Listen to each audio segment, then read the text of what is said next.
o vermelho e o azul do Barcelona, o sorriso com os dentes separados, os dribles desconcertantes, os passes sem olhar que deixavam os defensores paralisados como estátuas. Durante uma era gloriosa e eletrizante em meados dos anos 2000, Ronaldinho não era apenas o melhor jogador de futebol do planeta, ele era o próprio futebol. Amplamente considerado um dos maiores jogadores de todos os tempos, conquistou 2 prêmios de melhor jogador do mundo da FIFA, uma bola de ouro, e continua sendo o único jogador a vencer uma Copa do Mundo, uma Copa América, uma Copa das Confederações, uma Liga dos Campeões, uma Copa Libertadores e uma bola de ouro. As festas, a prisão, o passaporte falso, as 5 libras em sua conta bancária. Ronaldinho Gaúcho foi preso no Paraguai, numa sexta-feira, por tentar entrar no país com um passaporte falso. Nascido no Rio Grande do Sul, Brasil, cresceu no bairro Vila Nova, em Brasília, uma área operária que moldou sua ambição e sua resistência. O futebol corria em suas veias. Seu irmão mais velho, Roberto, também era jogador profissional e mais tarde se tornou seu empresário, guiando grande parte das decisões profissionais de Ronaldinho. Ele perdeu o pai quando tinha apenas 8 anos. Essa perda mudou tudo. A família havia se mudado recentemente para uma nova casa com piscina, um benefício que Roberto havia conseguido ao renovar seu contrato com o Grêmio, um dos times profissionais de Porto Alegre. O filho mais velho voltou do treino para uma reunião familiar, onde celebrariam tanto seu aniversário de 18 anos, quanto o aniversário de casamento dos pais.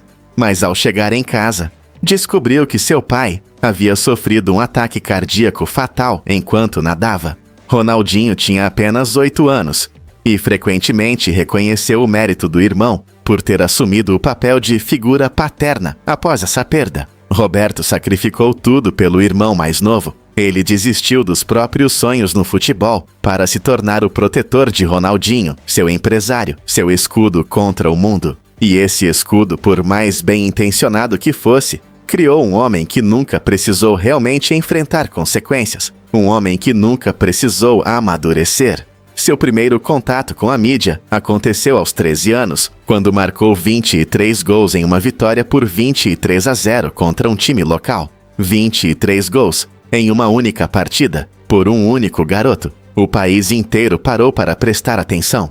Ele foi convocado quase imediatamente para a seleção brasileira sub-17 e dali em diante, sua ascensão foi imparável. Depois de se destacar no Grêmio durante anos, assinou com o Paris Saint-Germain em 2001 por 5 milhões de dólares. O mágico estava indo para a Europa. Ninguém poderia prever o que viria depois, tanto o extraordinário quanto o catastrófico. Os anos no Barcelona, o auge. Foi ali que a lenda realmente nasceu. O Barcelona de 2003 era um clube em transformação, abalado após anos de instabilidade e seca de títulos. Então Ronaldinho entrou pela porta e tudo mudou instantaneamente. Seus anos dourados aconteceram no Barcelona entre 2003 e 2008, quando venceu 2 títulos da La Liga e a Liga dos Campeões da UEFA, exibindo habilidades de drible incomparáveis, criatividade e um estilo alegre de jogar. Seu primeiro gol contra o Sevilha, driblando 2 defensores antes de acertar a bola na parte inferior do travessão, foi uma das maiores declarações de intenção da história do futebol. E então veio dezembro de 2005, a Bola de Ouro. A confirmação do que todos já sabiam: Ronaldinho era o melhor jogador do mundo, o melhor jogador vivo. E tinha apenas 25 anos. Mas o momento que até hoje arrepia os torcedores aconteceu no Santiago Bernabéu, em novembro de 2005. Uma torcida atônita do Real Madrid assistiu Ronaldinho destruir sozinho sua equipe com 2 gols de qualidade absurda. Uma arrancada desde o meio-campo deixando os defensores madridistas indefesos no primeiro gol e um slalom diabólico dentro da área no segundo. Ao final da partida, aconteceu algo raríssimo na história daquele estádio. Os torcedores do Real Madrid o aplaudiram de pé. Torcedores do Real Madrid aplaudindo um rival. Em 2006, Ronaldinho ganhou 20 milhões de dólares apenas em patrocínios. Sua renda total naquele ano foi de 26 milhões de dólares. E ele também estava discretamente construindo algo mais. Um adolescente tímido e jovem acabara de chegar ao Barcelona, vindo das categorias de base de La Masia. Ronaldinho o acolheu, mostrou o clube, ensinou como lidar com a pressão e a fama. Esse adolescente era Lionel Messi. Inclusive, no documentário da Netflix, o próprio Messi diz sobre Ronaldinho: "Ele foi mais importante para mim do que eu fui para ele." Ronaldinho construiu a confiança de Messi, e depois Messi o substituiu. Engraçado como isso funciona, não é? Mas aqui está a chave sobre o gênio de Ronaldinho. Sempre havia uma armadilha escondida, até mesmo no PSG. Anos antes do Barcelona, anos antes da Bola de Ouro, os sinais de alerta já estavam lá. Seu ex-companheiro em Paris, Jérôme Leroy, falou sem rodeios. Ronaldinho não treinava durante a semana inteira e só aparecia na sexta-feira para o jogo de sábado. Nem um único dia de treino. A semana inteira. Ele apenas aparecia na sexta-feira, jogava no sábado e, de alguma forma, ainda rendia. Imaginem o que ele poderia ter feito se realmente tivesse se dedicado. Mas foi aqui que os danos realmente começaram a se acumular. Depois de ter sido um profissional exemplar e dedicado totalmente aos treinamentos durante suas 3 primeiras temporadas de enorme sucesso no Barcelona, o estilo de vida festeiro de Ronaldinho e sua falta de dedicação aos treinos fizeram sua condição física piorar. Segundo relatos, um membro da diretoria do Barcelona confirmou o que todos nos bastidores já sabiam, dizendo que Ronaldinho tocava bongos até as 2 da manhã todas as noites e que todos sabiam que havia um problema disciplinar, mas ninguém conseguia pará-lo. Dizem até que ele negociou uma cláusula em um de seus contratos que lhe permitia sair para festas pelo menos 2 noites por semana. 2 noites, escrito no contrato. E depois, segundo relatos, ele quebrou até mesmo esse acordo, porque 2 noites simplesmente não eram suficientes. Um torcedor do Milan mais tarde resumiu perfeitamente toda aquela época. Ganhasse ou perdesse, jogasse bem ou mal, Ronaldinho não se importava. Ele sempre encontrava uma festa e se divertia até tarde da noite. No Milan, nós o amávamos, mas ele machucou a si mesmo e sua carreira sem nunca se preocupar com quem estivesse vendo. Falando em feridas autoimpostas, em 2008, o novo treinador do Barcelona, Pep Guardiola, já tinha visto o suficiente. Ele deixou isso muito claro. O ciclo de Ronaldinho no clube havia terminado. O melhor jogador do mundo havia se expulsado do melhor clube do mundo por causa de festas. Com apenas 28 anos. O desastre da Coca-Cola. Um tiro no próprio pé. Enquanto seu declínio acontecia em campo, Ronaldinho também destruía seu império comercial. Isso é quase bom demais para ser verdade. Ronaldinho havia sido por muito tempo garoto propaganda da Coca-Cola. Perdeu o patrocínio depois de ser visto bebendo Pepsi durante uma coletiva de imprensa. O erro lhe custou $700 mil por ano. Pensem nisso. A Coca-Cola pagava quase essa quantia anualmente apenas para ele ser visto consumindo o produto deles. Uma única condição, só isso. E o que Ronaldinho fez? Sentou-se em uma coletiva pública e televisionada e abriu uma lata de Pepsi, a maior concorrente da Coca-Cola, diante das câmeras. A Coca-Cola divulgou um comunicado dizendo: "A Coca-Cola reconhece a carreira e o valor de Ronaldinho. No entanto, tornou-se impossível continuar a parceria devido aos acontecimentos recentes." O chefe de marketing da Coca-Cola, Marcelo Pontes, confirmou: "O fato de o jogador aparecer com uma lata de Pepsi foi a gota d'água. A gota d'água. O homem ganhou $26 milhões em apenas um ano no auge da carreira. Era um dos atletas mais valiosos comercialmente do planeta. Nike, Pepsi, Coca-Cola e EA Sports. Todos faziam fila para pagá-lo. Em 2006, ele ganhou mais de $19 milhões apenas com patrocínios. Mais do que todo o seu salário no clube naquele ano. E jogou $700 mil por ano no lixo, porque não conseguiu resistir a uma lata de refrigerante da marca errada. Bravo, Rony. Um trabalho absolutamente impressionante. Colapso financeiro, 57 propriedades e 5 libras no banco. Agora as coisas ficam realmente feias." Em 2018, as festas haviam roubado sua carreira. As más decisões destruíram seus contratos de patrocínio, e o dinheiro, os 90 milhões de dólares que ganhou ao longo da carreira, praticamente desapareceu. Surgiram relatos sugerindo que ele tinha apenas 5 libras em sua conta bancária, enquanto era obrigado a quitar dívidas no valor de 1.150.000 libras. 5 libras. O homem que um dia ganhou 26 milhões de dólares em apenas um ano tinha 5 libras em seu nome. Como? Como isso pode acontecer? Em 2019, as autoridades brasileiras tomaram medidas contra ele por impostos e multas não pagos. Relatórios indicavam que 57 de suas propriedades no Brasil haviam sido confiscadas. Além disso, tanto seu passaporte brasileiro quanto o espanhol foram retirados. Ele também recebeu uma multa de quase 1 milhão de euros. 57 propriedades. Ele comprou 57 propriedades e ainda assim não conseguia pagar seus impostos. Uma delas era uma casa à beira de um lago em Porto Alegre, onde havia construído um pier de pesca às margens do rio, sem permissões, sem autorização, totalmente ilegal. Aplicaram uma multa equivalente a 1,7 milhão de dólares. Ele se recusou a pagar. Então retiraram seus passaportes, os dois, o do Brasil e o da Espanha, desaparecidos, sem passaporte, sem maneira de sair do Brasil e com uma montanha de dívidas.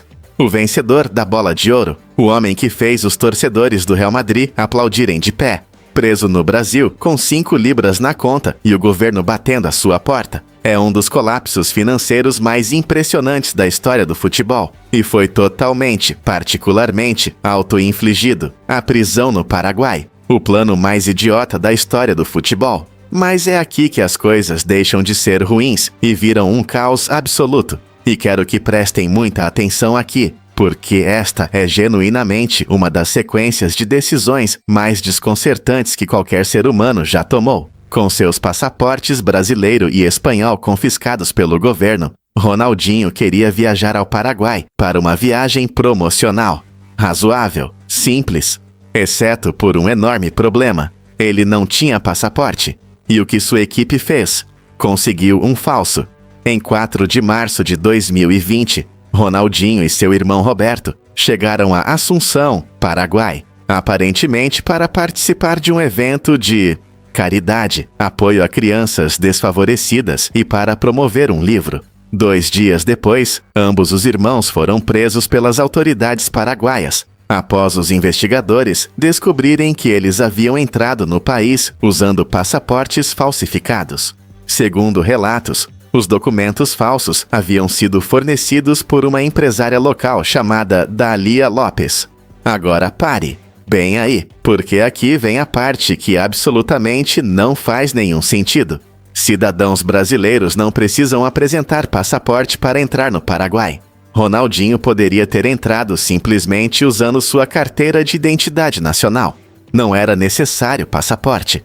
Ele teve o trabalho de participar de um esquema elaborado, criminoso e totalmente desnecessário para obter um passaporte paraguaio falso para um país no qual ele nem precisava de passaporte para entrar. E então, só para garantir que nenhum plano pudesse estar mais condenado ao fracasso, tentaram usar esses passaportes falsos para uma das faces mais reconhecíveis da história da América do Sul. Os dois foram detidos e levados para a Penitenciária Nacional de Tacumbu, em Assunção, uma prisão superlotada que abrigava cerca de 150 detentos na ala improvisada onde foram mantidos. O próprio advogado mal conseguiu defendê-lo. O advogado declarou publicamente à imprensa que Ronaldinho não tinha consciência de que estava cometendo um crime porque não sabia que os documentos eram falsos. E então o advogado acrescentou 3 palavras brutais: ele é burro. O próprio advogado chamou Ronaldinho de burro. O próprio Ronaldinho declarou à emissora paraguaia, ABC Color. Foi um duro golpe. Nunca imaginei que passaria por uma situação assim. Durante toda a minha vida, busquei alcançar o mais alto nível profissional e levar alegria às pessoas através do meu futebol.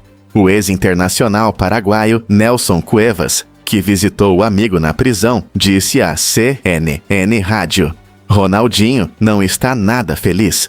O que o diferencia é seu sorriso, sua boa energia, sua maneira de ser. Mas hoje, devido à situação pela qual está passando, Esse sorriso desapareceu porque ele está na prisão, um lugar ao qual não está acostumado. O sorriso havia desaparecido. O mágico estava atrás das grades, aos 40 anos. A vida na prisão, futebol, até mesmo atrás das grades. O que aconteceu depois dentro da prisão de Tacumbu foi ao mesmo tempo triste e, de certa forma, totalmente típico de Ronaldinho. Durante seu encarceramento, Ronaldinho teria se tornado popular entre os companheiros de cela, distribuindo autógrafos e até participando de um torneio de futebol de salão da prisão, no qual seu time venceu a final por 11-2. Ele comemorou seu aniversário de 40 anos atrás das grades, seu aniversário de 40 anos, na prisão, no Paraguai, por usar um passaporte falso que ele nem precisava. Mas a história do torneio de futebol realmente resume quem Ronaldinho é como ser humano. Eles organizaram um torneio entre os diferentes blocos da prisão. Os presos competiram entre si e o prêmio era que o time vencedor teria Ronaldinho jogando ao seu lado. Então o homem entrou em campo e seu time venceu a final por 11-2 no pátio de uma prisão aos 40 anos. Mesmo preso e tendo perdido tudo, esse homem simplesmente não consegue deixar de ser Ronaldinho. Em abril de 2020, os advogados pagaram uma fiança de 1,6 milhão de dólares em seu nome e os irmãos ficaram em prisão domiciliar em um hotel de Assunção, aguardando o julgamento. A dupla enfrentava até 5 anos atrás das grades caso fossem considerados culpados. 5 anos. Imagine isso. O vencedor da Bola de Ouro de 2005 poderia ter passado 5 anos em uma prisão paraguaia por um passaporte que ele nem precisava usar. Após aceitar um acordo com a promotoria, Ronaldinho finalmente conseguiu deixar o Paraguai em agosto de 2020, aproximadamente 5 meses após sua detenção inicial. Ele retornou ao Brasil depois de cumprir 32 dias de prisão preventiva e vários meses em prisão domiciliar. Ambos os irmãos se declararam culpados por entrar no país usando passaportes falsos como parte do acordo. Ronaldinho pagou uma multa de 90 mil dólares, enquanto seu irmão Roberto foi multado em 110 mil dólares. Embora Roberto tenha antecedentes criminais no Paraguai, Ronaldinho não ficou com ficha criminal. Roberto também ficou proibido de sair do Brasil durante 2 anos. Livre, mas destruído. E carregando o peso de uma história que ninguém jamais deixaria que fosse esquecida. O desastre das criptomoedas.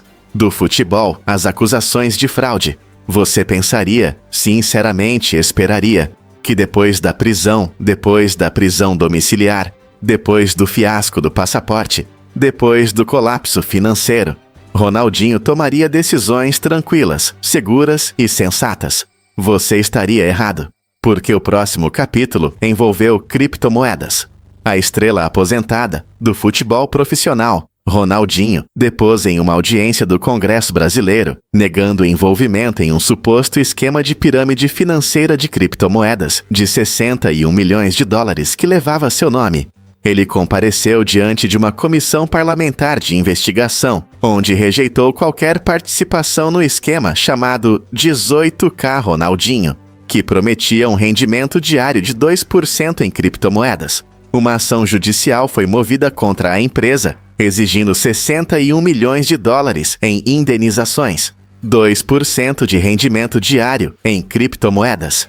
Essa é uma promessa clássica de esquema de pirâmide. E havia o rosto de Ronaldinho, seu nome e sua imagem espalhados por todo o marketing. Ronaldinho alegou que nunca se associou à empresa e que ela utilizou seu nome e imagem sem autorização, afirmando que ele próprio também era vítima do suposto esquema. Mas os promotores apontaram que ele havia tirado fotos especificamente para a empresa e seu histórico com promoções de criptomoedas de reputação duvidosa já era bem conhecido. Ronaldinho havia faltado a 2 audiências anteriores relacionadas à investigação. Na mais recente, em 24 de agosto, alegou que as condições climáticas o impediram de comparecer. A última audiência era sua última oportunidade de comparecer diante do Congresso. Caso não aparecesse, Ronaldinho enfrentaria possíveis multas ou até detenção, situação em que as autoridades o levariam à força. As condições climáticas. Ele perdeu 2 audiências governamentais sobre um caso de fraude de 61 milhões de dólares por causa do clima. O mesmo homem que festejava até às 3 da manhã na noite anterior a um jogo da Liga dos Campeões. Esse homem teria sido impedido pelo clima de pegar um voo para uma audiência no Congresso. Quando finalmente compareceu, disse ao comitê da Câmara: "Não é verdade que eu seja fundador e sócio majoritário da 18K Ronaldinho." E então, durante a maior parte da sessão de 2 horas, simplesmente exerceu seu direito de permanecer em silêncio. A sala inteira observava o vencedor da Bola de Ouro sentado em silêncio, enquanto os legisladores exigiam respostas sobre um colapso de criptomoedas de 61 milhões de dólares. E o mais louco de tudo, poucas semanas antes de todo esse caos das criptomoedas começar, ele havia sido preso no Paraguai. A sincronia de seus desastres legais era quase artística. O retorno, gin, música e redes sociais. E ainda assim, aqui está a parte que torna impossível descartar a história de Ronaldinho simplesmente como uma tragédia. O homem conseguiu se recuperar mais uma vez. Porque é isso que Ronaldinho faz. Cai, sorri, se levanta. Segundo relatos, a ex-estrela do futebol brasileiro, Ronaldinho reconstruiu seu patrimônio líquido, alcançando aproximadamente 63 milhões de euros até abril de 2026, após uma década marcada pela prisão no Paraguai e pela apreensão de ativos significativos em seu país natal, de 5 libras em uma conta bancária, para 63 milhões de euros em patrimônio líquido. E isso é uma recuperação notável sob qualquer perspectiva. Ele permaneceu extremamente ativo nas redes sociais, promovendo marcas e mantendo contato com seus fãs. Isso se tornou uma de suas principais fontes de renda atualmente. Ele possui mais de 50 milhões de seguidores apenas no Instagram, mais de 100 milhões em todas as plataformas combinadas. E segundo relatos, cobra 250 mil dólares ou mais por uma única publicação ou aparição pessoal. Isso é $250,000 por postagem no Instagram. Seu rosto continua sendo uma mina de ouro, mesmo anos depois de ter pendurado as chuteiras. Além disso, ele entrou no mundo da música. Criou um grupo chamado Tropa do Bruxo, demonstrando seu interesse fora do futebol e seu desejo de experimentar coisas novas.